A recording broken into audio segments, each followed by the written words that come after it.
En Thaïlande, l'eau, source de vie, est omniprésente.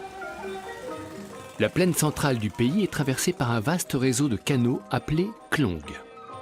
Ici, le chemin de fer longe souvent les cours d'eau et les traverse à certains endroits. Endroits restés célèbres, comme le fameux pont de la rivière Kwai. Et si nous prenions un billet de train pour l'ouest de la Thaïlande?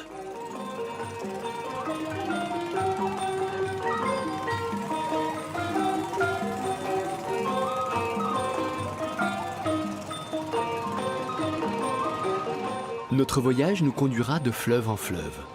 Nous irons vers le Tachin pour allier ensuite Bangkok, situé sur le Chao Phraya. Nous repartirons de Thonburi et ferons escale à Nakhon Pathom, avant de rejoindre Kanchanaburi. Là, nous traverserons la rivière Kwai Yai, puis longerons la Kwai Noi jusqu'à Nam Tok.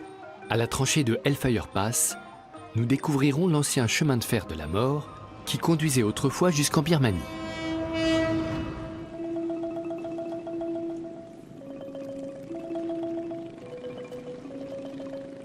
Au petit matin, en bord de mer. C'est ici que le Mekong se jette dans le golfe de Thaïlande. Les eaux du fleuve s'écoulent depuis les parcs nationaux situés dans le nord-ouest. C'est l'une des 3 grandes artères vitales qui traversent la Thaïlande, un pays tropical et fertile. Voici le marché de Mekong, véritable attraction locale. La nature luxuriante qui entoure la ville fournit une grande variété de fruits et légumes. Noix de coco fraîches! Goûtez ces délicieuses noix de coco! Jintana vend ses fruits sur un étal en bordure de la voie ferrée. La gare s'intercale entre le fleuve et le marché. Nous y accompagnons Charu, un conducteur de train.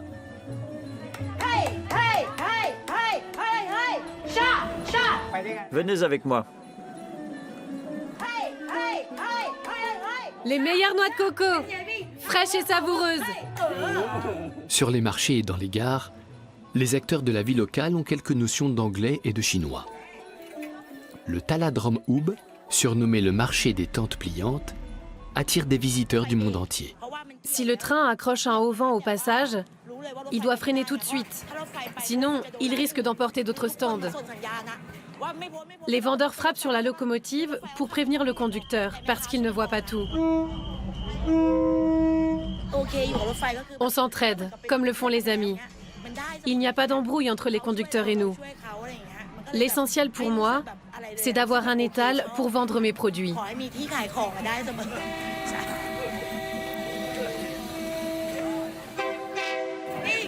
Reviens ici, vite! Ici, on est en sécurité. Attention au train! Vous venez d'où? L'Italie. C'est dangereux parce que les gens franchissent la ligne rouge pour prendre des photos. Le pire, c'est quand ils prennent des selfies, mais on ne roule qu'à 3 km/h. Alors on peut s'arrêter à tout moment. Ne restez pas là! Depuis que je travaille comme conducteur de train, j'ai vu ce marché évoluer. C'est intéressant. Faites attention! Accrochez-vous! Pour avertir les gens, souvent je leur fais un check. C'est ce qu'on fait au lieu de les chasser. C'est plus sympa.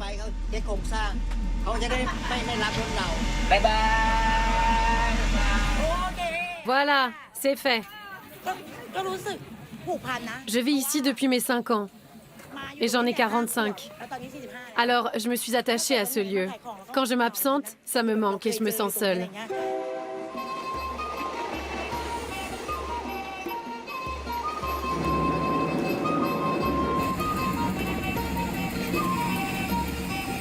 À peine a-t-on quitté la ville que l'eau s'invite de nouveau dans le paysage.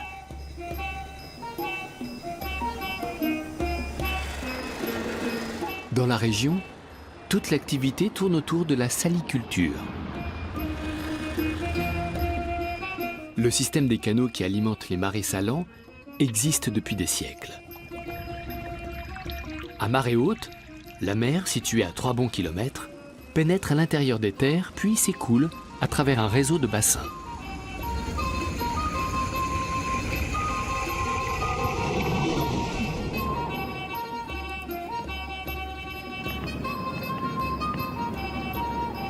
Sous l'action du soleil et du vent, l'eau s'échauffe, s'évapore et sa teneur en sel augmente. Elle se transforme en saumure.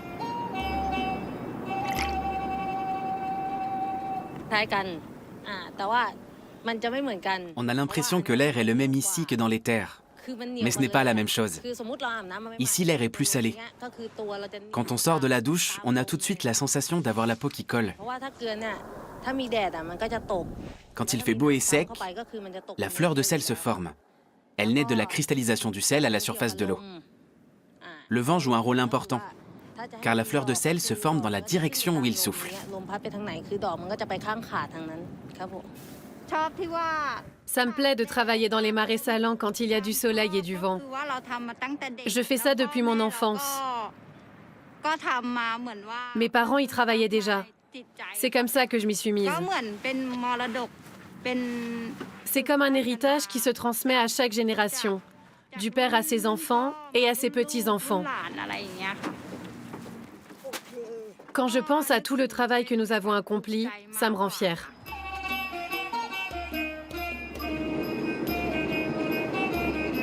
Les bassins des marais salants alternent avec une végétation tropicale luxuriante. C'est un immense terrain de jeu pour les singes. Les macaques sont ici chez eux.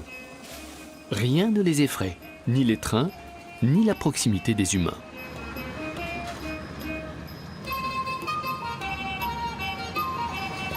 La ville de Banlem est levée dans un méandre du fleuve Tachin.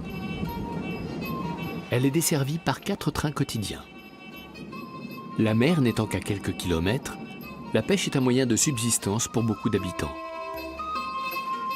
C'est ici que la ligne atteint son terminus.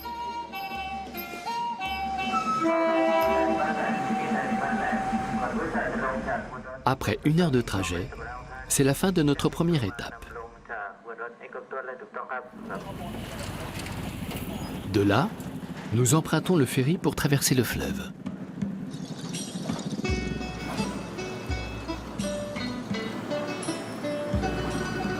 Il relie Banlem à Mahachai, une ville où la pêche est un pilier de l'économie locale.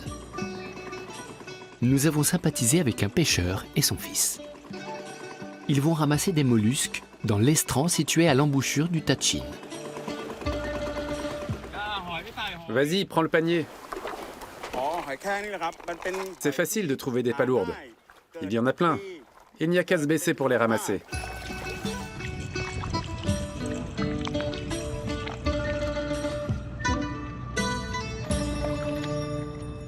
Par contre, quand les chalutiers arrivent, ça fait des dégâts. Ils raclent les fonds marins et ça impacte notamment les mollusques. Dans ces périodes-là, on ne gagne que 200 à 300 bahts par jour, alors qu'en principe, c'est plutôt 1000. Soit l'équivalent de 5 € au lieu de 25. J'ai fait pas mal de métiers, mais en fin de compte, je me suis toujours retrouvé ici. Chez nous, on pêche les coquillages depuis des générations. D'abord, il y a eu mon grand-père, après mon père, maintenant moi, et après, ce sera mon fils. C'est idéal. Je travaille pas loin de chez moi. Ça demande peu d'investissement et ça nous fait vivre toute l'année. Quand on a beaucoup de mollusques de petit calibre, les négociants nous les achètent pour la reproduction. Et les gros, ils les revendent directement pour la consommation.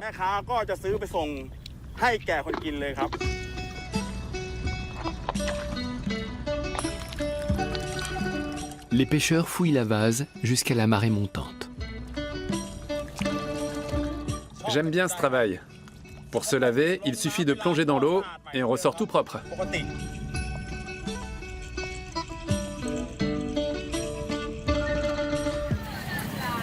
Les palourdes se retrouvent sur les étals du marché de Mahachai.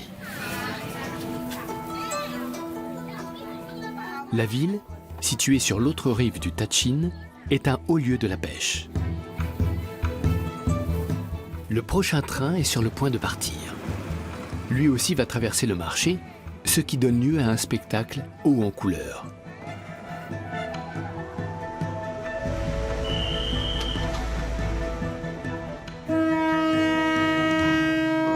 Les trains y passent 8 fois par jour, 4 fois à l'aller et 4 au retour.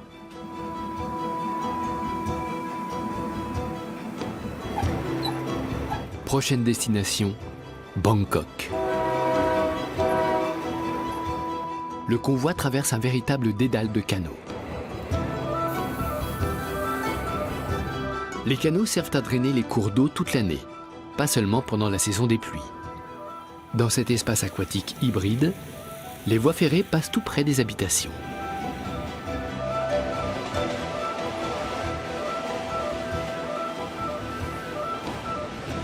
Pour les citadins qui vivent dans les maisons sur pilotis, le bateau reste le moyen de transport principal.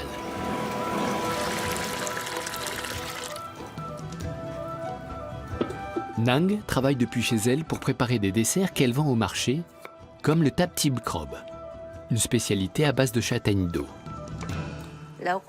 Ce sont des plantes aquatiques qui flottent. Pour les cueillir, on arrache toute la botte d'un coup. Elle donne des fruits qui contiennent une amande comestible une fois qu'elle est cuite. On apporte de la douceur et la couleur aux châtaignes en ajoutant du sirop de grenade. C'est un dessert thaïlandais que nous tenons à préserver. Presque plus personne ne sait le préparer. Les Thaïlandais ne mangent plus aussi sucré de nos jours. Après, on fait la pâte. Elle ne doit pas être trop épaisse.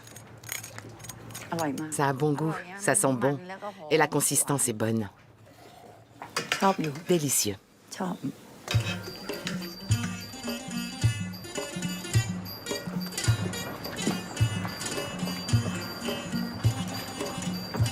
Nang charge les desserts dans sa barque pour se rendre au marché sous l'œil curieux d'un varan malais.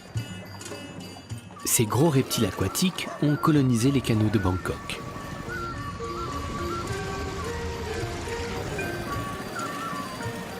Nous suivons Nang à travers Thonburi, un quartier situé dans l'ouest de Bangkok, qui a des allures de village flottant. On n'a pas l'impression d'être aux portes de la capitale.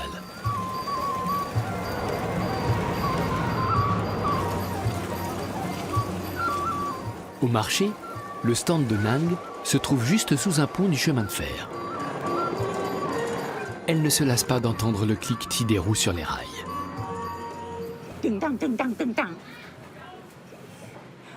Le toit est doublé, donc on n'a pas trop chaud. Cela fait plus de 30 ans que je viens ici vendre mes desserts. À une époque, on était plus nombreux, mais beaucoup de vendeurs âgés sont morts. Vous voulez du tap tim krob? Oui, s'il vous plaît, mais sans riz. Je me sens bien ici. Et les affaires marchent bien. Si vous voulez goûter de délicieux desserts, venez chez moi. C'est la bonne adresse.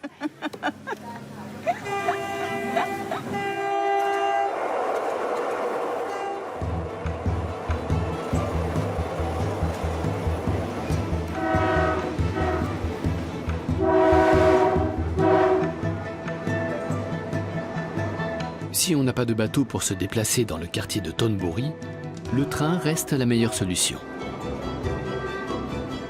On est plus vite arrivé que par la route.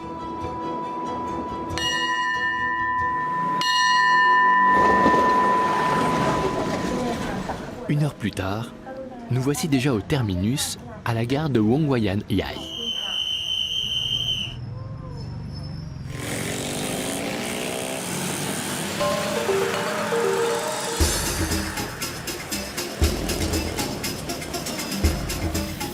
Elle se trouve non loin d'un immense rond-point où trône la statue de Thaksin le Grand. Au XVIIIe siècle, cet illustre roi a chassé les occupants birmans et il est devenu le premier souverain du royaume de Thonburi.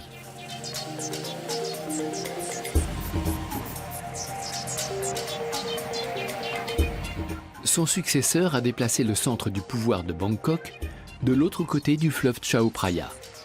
Bang signifie d'ailleurs simplement situé au bord de l'eau.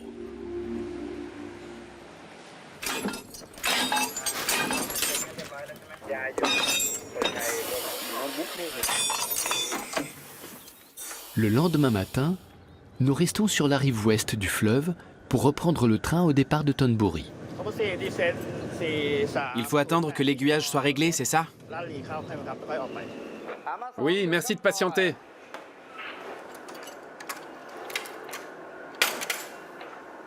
Ça y est, c'est calé. Ok, merci.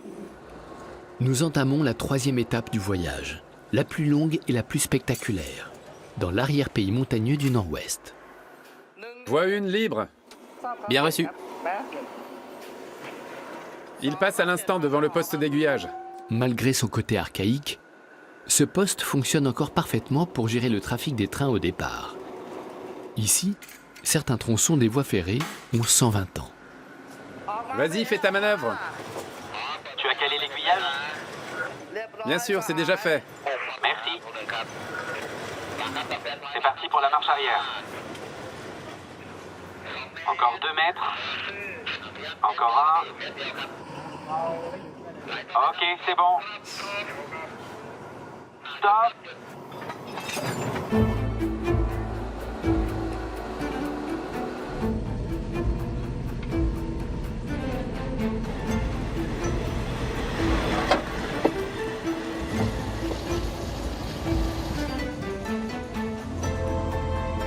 Revoici le fleuve Tachin, que nous traversons de nouveau, mais cette fois, pas en ferry.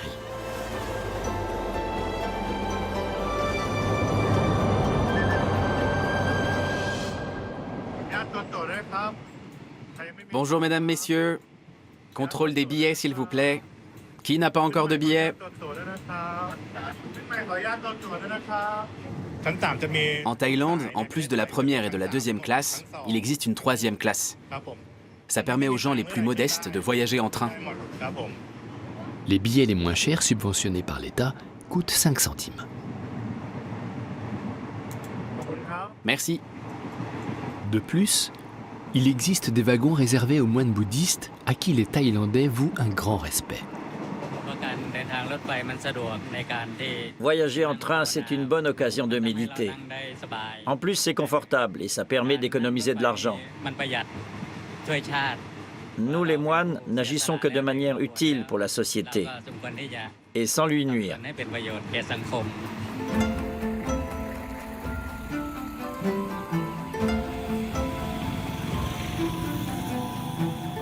Ce trajet se prête en effet très bien à la méditation. Par endroits, à voir la manière dont la circulation du train est gérée, on a l'impression de plonger dans le passé. À la plupart des passages à niveau, un gardien est chargé de la surveillance.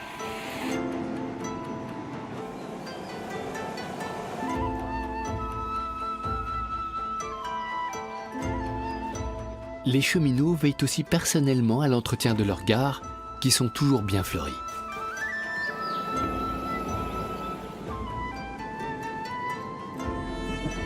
Même si la Thaïlande n'a jamais été colonisée, on y ressent une certaine influence britannique qui remonte au début du XXe siècle. Entre autres, la circulation à gauche. Le train est en mouvement permanent. J'observe ce qui se développe et ce qui était là auparavant. Les choses sont reliées entre elles, tout en restant indépendantes. Là, les bâtiments s'agrandissent. Tout change constamment. C'est une base de réflexion sur la manière dont nous cohabitons avec les autres êtres vivants et avec la nature, ici et maintenant, et aussi à l'avenir, sans nous opposer les uns aux autres. Nous arrivons à Nakhon Pathom.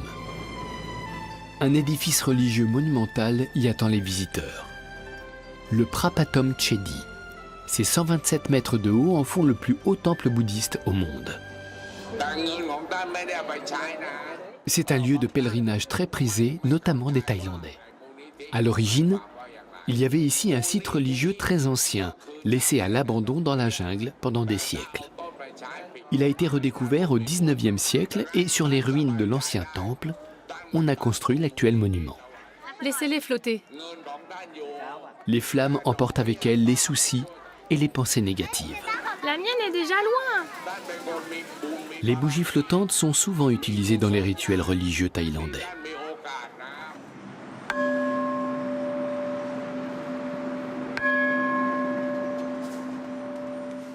À Nakhon Pathom se trouve un monastère peu ordinaire. C'est le seul à être dirigé par des femmes.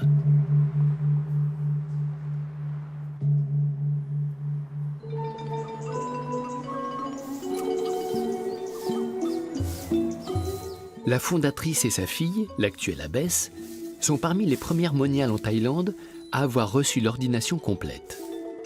Partant du principe qu'elles sont les égales des hommes dans la pratique de leur foi, elles portent l'habit monastique orange.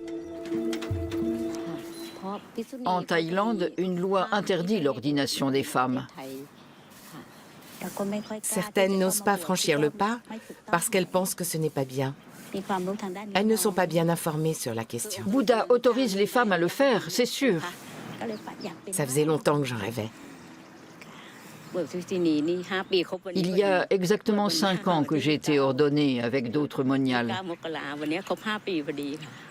La cérémonie a eu lieu au temple de la Mahabodhi à Bodh Gaya, en Inde. J'ai enfin pu réaliser mon rêve. Je suis fière et heureuse de ma vie de moniale. Dans le monde extérieur, j'ai l'impression que les gens se servent les uns des autres et qu'ils propagent beaucoup de médisance. C'est contraire à mes principes.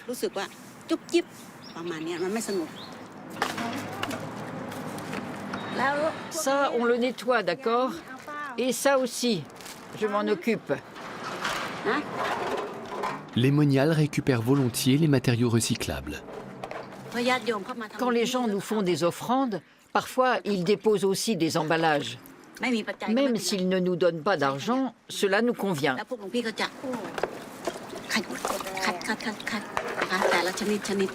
Quand les déchets arrivent ici, nous les trions par catégorie pour le recyclage.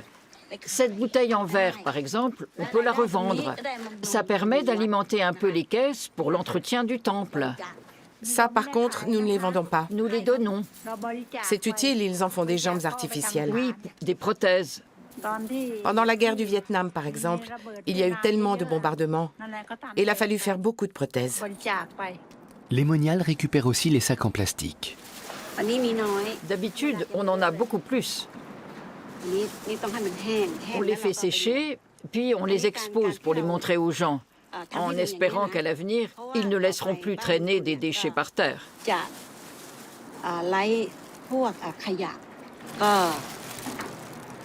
C'est un petit pas pour essayer de faire évoluer la société. Nous sommes fiers de cette action.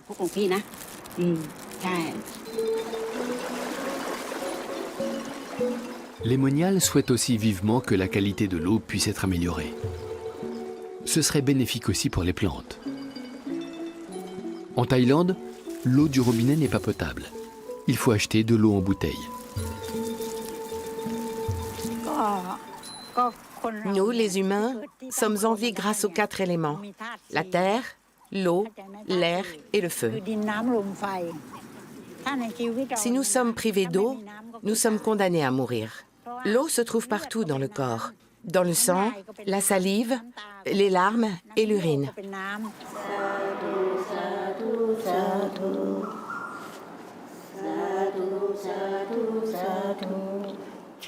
Notre abbesse nous a suggéré de placer les bouteilles d'eau à l'endroit où nous prions matin et soir.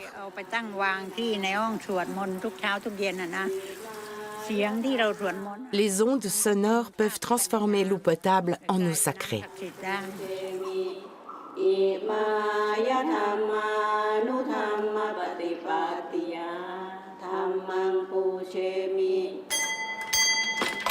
Retour à la gare de Nakhon Pathom, où cet équipement d'un autre âge est toujours en service.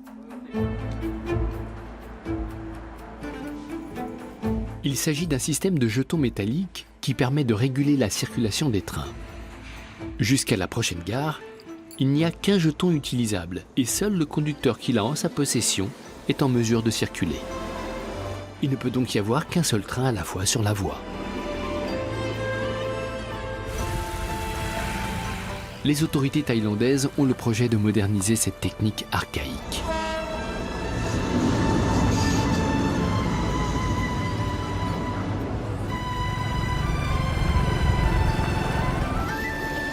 Pour l'heure, l'intervention d'un cheminot est encore indispensable. Il se rend à l'aiguillage principal. En position à l'aiguillage 1. Mise en place pour le train à destination de Kanchanaburi. Voie 1, libre.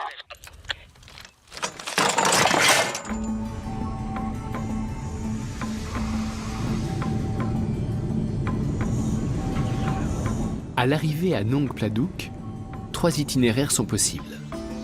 Le premier va vers le nord, le deuxième vers le sud et le troisième vers le nord-ouest dans l'arrière-pays montagneux.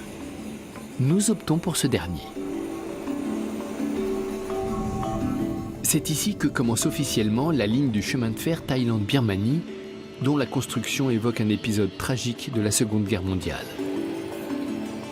À présent, nous longeons de nouveau le Méklong. La petite ville de Kanchanaburi, à l'ouest de Bangkok, est le point de confluence des rivières Khoi Yai et Khoi Noi. C'est ici qu'elle se jette dans le fleuve Méklong.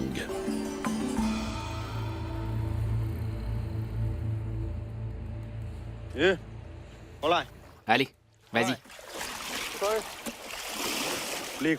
Avance. Pas si loin. Sur les rives de la Khoi Yai, Che Kwan s'occupe de sa protégée, nommée Gaina. Assieds-toi.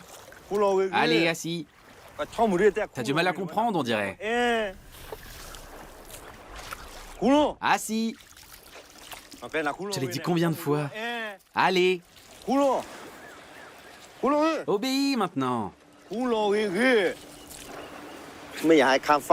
faut pas qu'elle aille sur l'autre rive. C'est mieux qu'elle joue ici.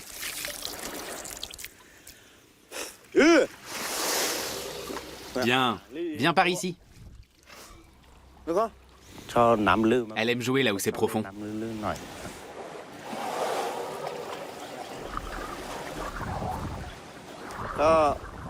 D'autres éléphants boivent parfois directement avec la bouche, mais Gaina utilise toujours sa trompe.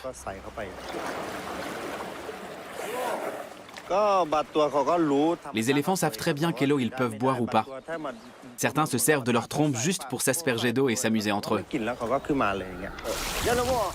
Alors ma belle, ça te plaît? Rien de mieux qu'un bon bain, pas vrai?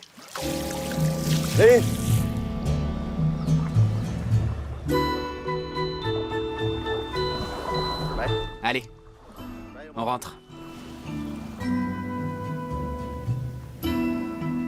Gaina vit dans une maison de retraite pour éléphants. Dans ce grand espace protégé, les vieux pachydermes coulent des jours paisibles. Chaque animal est pris en charge et bichonné par un cornac. Gaina signifie littéralement « cocotte sauvage ». Elle n'a de sauvage que le surnom car cela fait bien longtemps qu'elle est habituée à côtoyer les humains.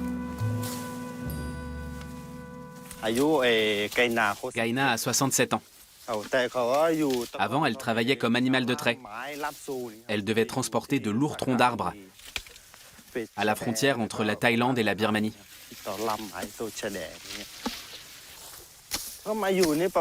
Ça fait 10 ans qu'elle vit dans cette réserve. Depuis que je travaille ici, c'est moi qui m'occupe d'elle. Viens. Bouge-toi. Allez, viens. Tu fais encore une pause? Elle n'est pas toujours très obéissante, surtout quand elle n'est pas de bonne humeur ou qu'elle a faim. Mais d'un coup, elle se remet à marcher. On ne peut pas laisser les éléphants faire ce qu'ils veulent, juste parce qu'ils sont imposants. Il faut être ferme. Quand je lui dis de venir, en principe, elle m'écoute. Par ici. Che Kwan lui parle dans la langue des Karen, une ethnie montagnarde à la frontière entre la Thaïlande et la Birmanie. C'est la langue de son enfance. Casse la branche. Vas-y.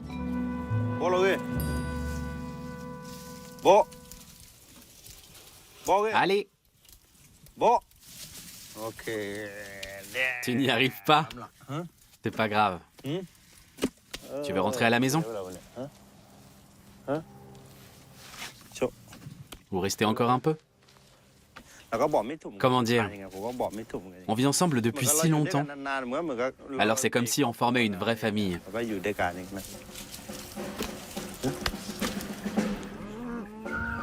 Retour sur la Khoi Yai et son illustre pont. Il est devenu célèbre dans le monde entier grâce au film Le pont de la rivière Kwai, dont l'action se déroule pendant la Seconde Guerre mondiale. Il relate l'histoire poignante de prisonniers de guerre alliés, contraints par l'armée japonaise à construire un chemin de fer reliant la Thaïlande à la Birmanie. En 1942, les Japonais occupaient la Thaïlande et voulaient contrôler la Birmanie et l'accès à l'océan Indien.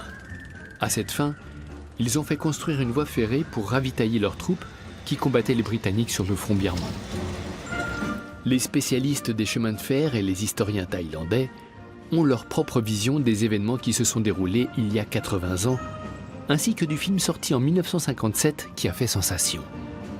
Multi-oscarisé, il est devenu un classique du 7e art. Le contenu du film ne reflète pas la vérité.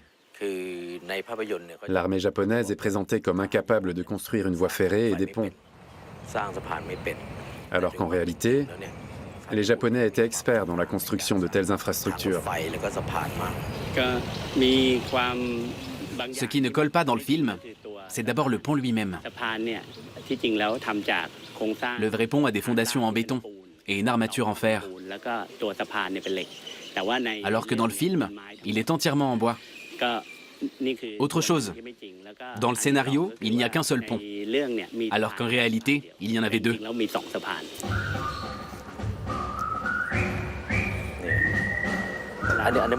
Voici des pièces qui ont servi autrefois à la construction de l'ouvrage d'art principal.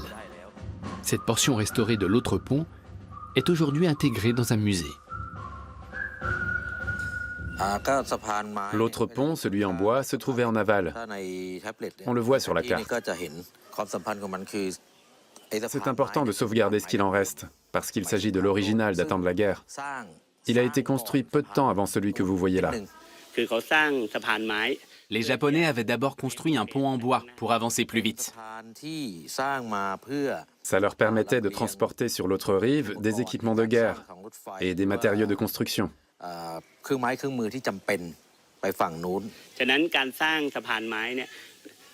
fabrication de ces ouvrages montre bien l'efficacité des Japonais. À l'époque, il y avait davantage de ponts dans la région montagneuse à proximité de la Kwai Noi, là où les Japonais ont poursuivi la construction de la voie ferrée.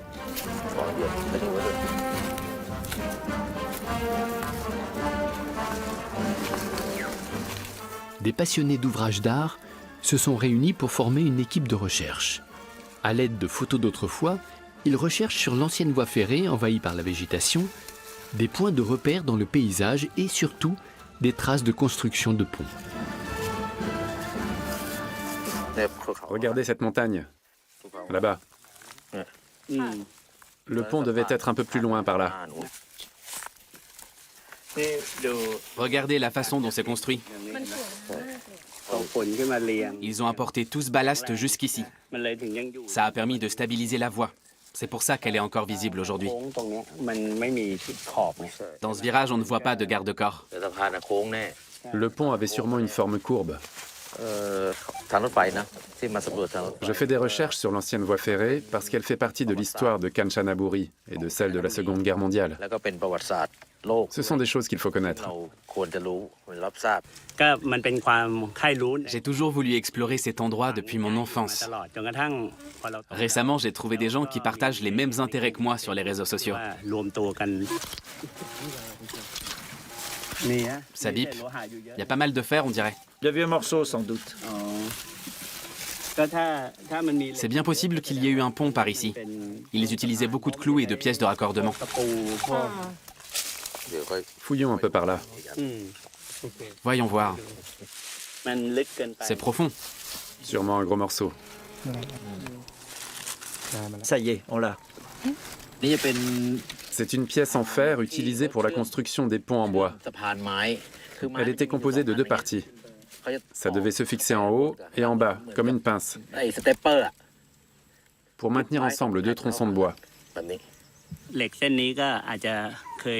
Cette pièce a sans doute été manipulée par des prisonniers de guerre et d'autres ouvriers qui ont construit le pont ensemble. Et 80 ans plus tard, c'est moi qui la tiens entre les mains. Je suis vraiment ravi de cette découverte.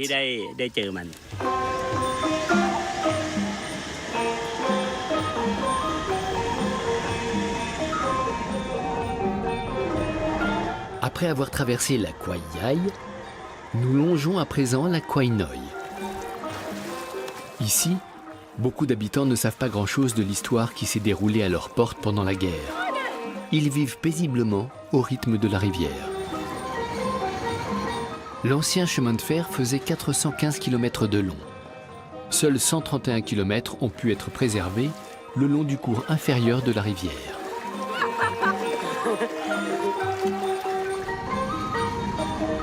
Grâce à ces eaux abondantes, le paysage est toujours verdoyant. Les Thaïlandais consacrent une danse aux Nagas, des serpents associés à l'eau et vénérés comme des divinités dans la mythologie hindouiste et bouddhiste. Ils protègent aussi les temples comme celui-ci.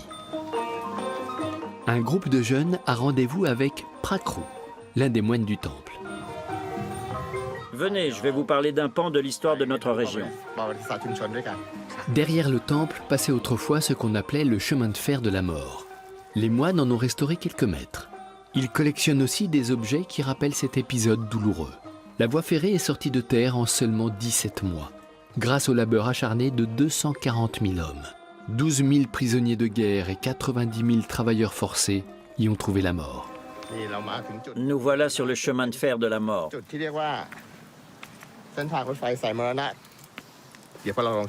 Mettez-vous à plusieurs et essayez de voir si vous découvrez des choses qui datent de la guerre. Ça, par exemple? Quoi donc? Ce clou. Bien. Qu'est-ce qu'il nous raconte? Essayez de jouer les détectives. Vous avez trouvé autre chose? Des chiffres. Lesquels? 1, 9, 3. 1, 9, 3 et 5. Ça vous fait penser à quoi? Une année du calendrier bouddhiste? Tu es sûr? Grégorien plutôt. C'est ça. 1935. C'est l'année de fabrication de ces clous.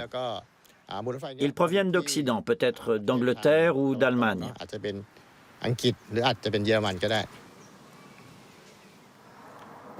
Inspirez profondément, puis expirez lentement. Prenez une pierre dans votre main. Pensez au fait que chacune d'elles a servi à construire le chemin de fer. Les angles de la pierre ont peut-être des histoires à raconter. Beaucoup de personnes ont perdu la vie pendant ces travaux.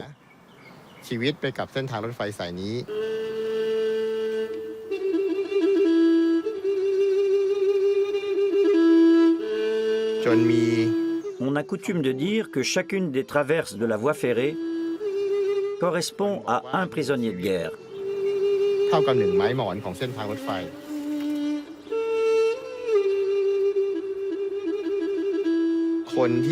Ces hommes ont rendu leur dernier souffle ici, épuisés par la construction de la ligne.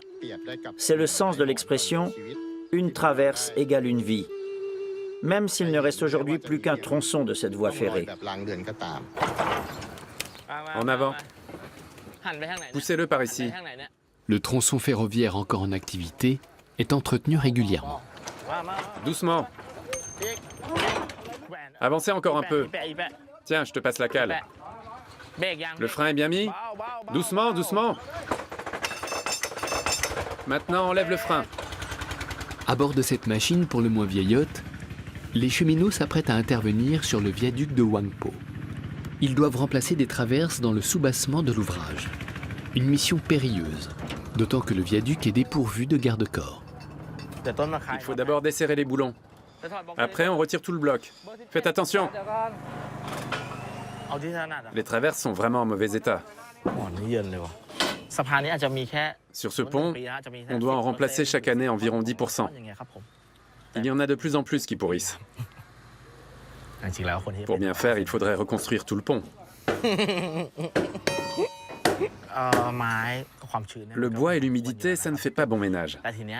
Il suffit qu'il y ait une fissure dans le bois pour que l'eau s'infiltre. Après, il se ramollit et finit par pourrir. À toi de jouer. Mais ne va pas trop vite, c'est dangereux. Fais attention à toi. Remonte le câble. Il est sorti de la poulie. Il faut le débloquer et le faire redescendre. Le fait de travailler à flanc de falaise et sans filet, c'est très risqué. Le moindre faux pas peut entraîner un accident grave.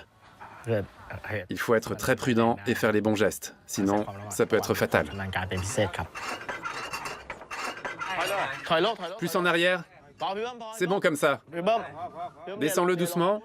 Maintenant, fais-le tourner. Dans ma famille, on est dans les chemins de fer depuis plusieurs générations. Il y a d'abord eu mon grand-père, ensuite mon oncle et mes frères et sœurs. C'est comme ça qu'est née ma vocation. J'ai toujours voulu travailler dans ce domaine, moi aussi. Oh, Is! Et on pose. C'est dangereux, mais je n'ai pas peur. Sinon, je ne serais pas ici. Il faut faire ces travaux. C'est vital pour la sécurité des passagers. Le viaduc de Huangpo a vu le jour sur ordre des Japonais en seulement 17 jours et 17 nuits, grâce à près de 2000 prisonniers de guerre, 700 Britanniques, 600 Australiens, 450 Néerlandais et 100 Thaïlandais. Ces forçats ont payé un lourd tribut à la construction du viaduc. Beaucoup n'en sont jamais revenus.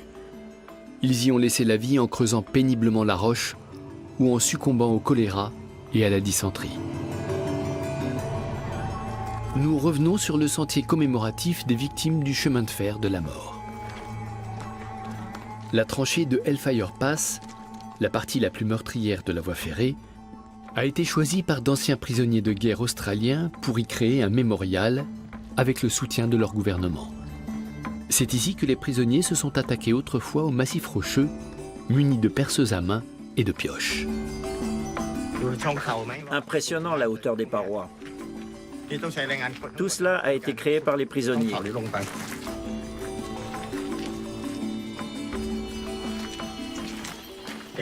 Là, une vieille barre d'acier qui soutient la roche.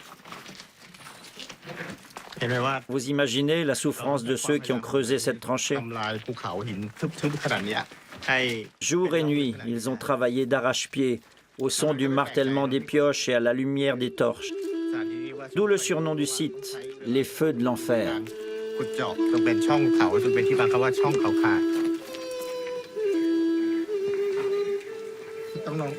Tu te mets par terre pour prendre la photo? Une vraie professionnelle. Tu as changé l'exposition?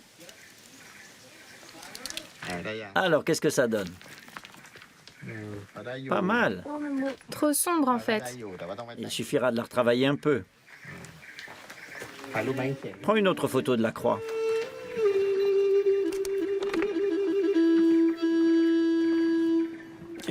À leur place, aurions-nous réussi à faire ça et à survivre?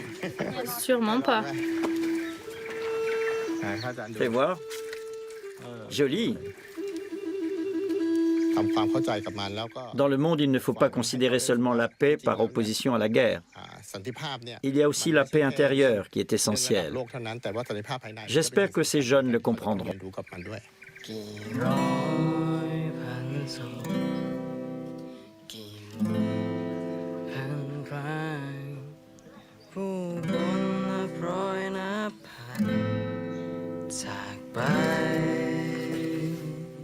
Pendant que l'un transpose ses émotions en musique, l'autre choisit le dessin.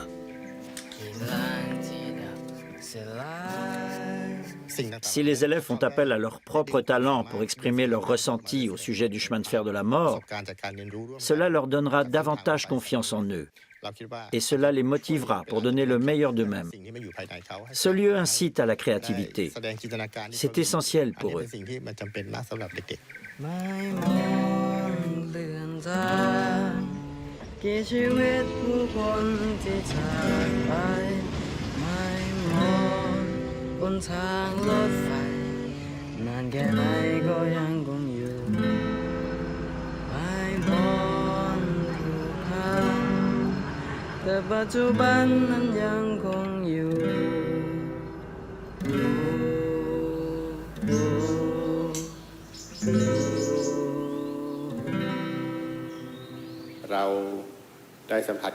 Pendant la visite du mémorial, nous avons ressenti la perte, la souffrance et le deuil.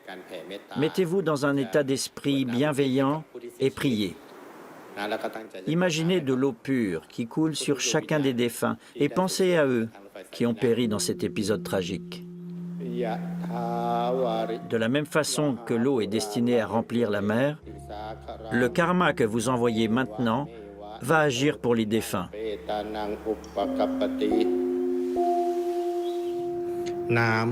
L'eau symbolise un cadeau. Nous pensons que l'eau peut créer un lien entre nos prières et le bon karma. Elle joue un rôle essentiel dans de nombreux rituels bouddhistes.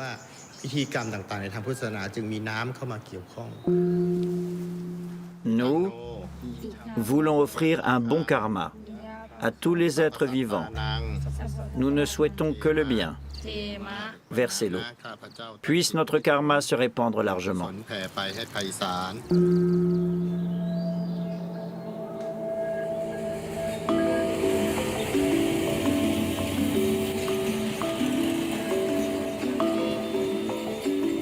Notre train serpente encore le long de la Kwai Noi.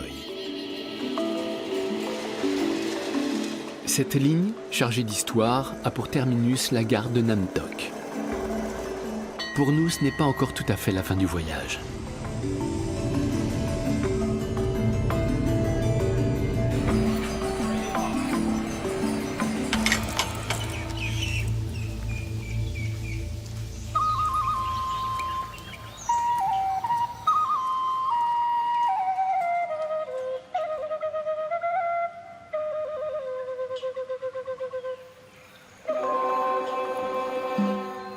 Nous avons la chance de découvrir encore un peu l'arrière-pays. Le moine Prakrou nous a autorisés à l'accompagner jusqu'à son lieu de retraite. Un trajet sur des eaux imprévisibles, au propre comme au figuré. Qu'elle tourbillonne ou qu'elle soit calme, l'eau est comme les pensées. Un fleuve peut être lisse en surface, tandis qu'il tourbillonne en dessous. Quand on observe ses propres pensées, on se surprend parfois à en avoir de mauvaises. Ou alors, il y a de l'amour, de la colère, de la tourmente qui jaillissent.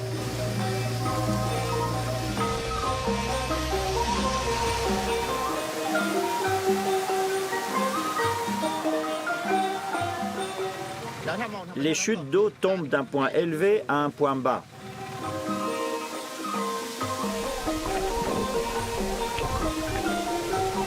Il en va de même pour nos pensées. Notre esprit succombe facilement à des forces tentatrices. Cela peut arriver si l'on ne se discipline pas.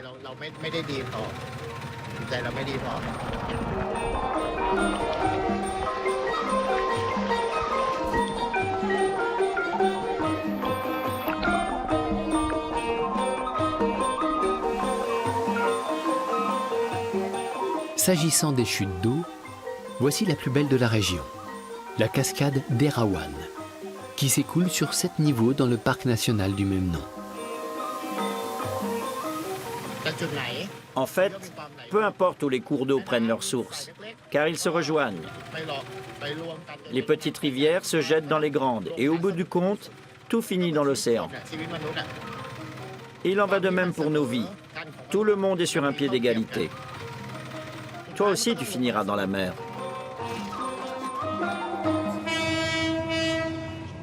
Notre train repart lui aussi en direction de la mer. Notre voyage à travers l'ouest de la Thaïlande s'achève dans le silence et la méditation. Ultime surprise, une grotte tapissée de stalactites créée par la force de l'eau.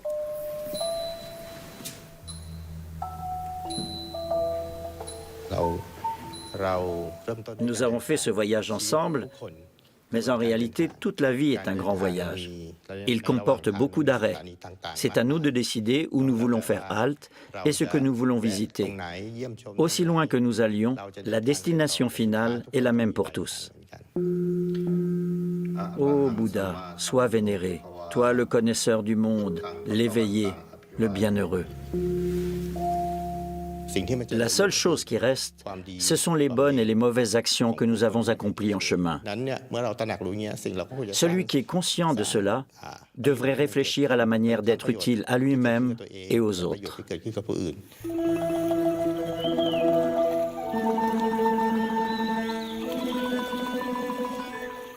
Ainsi, lorsque nous quitterons ce monde, la génération suivante gardera au moins un bon souvenir de nous.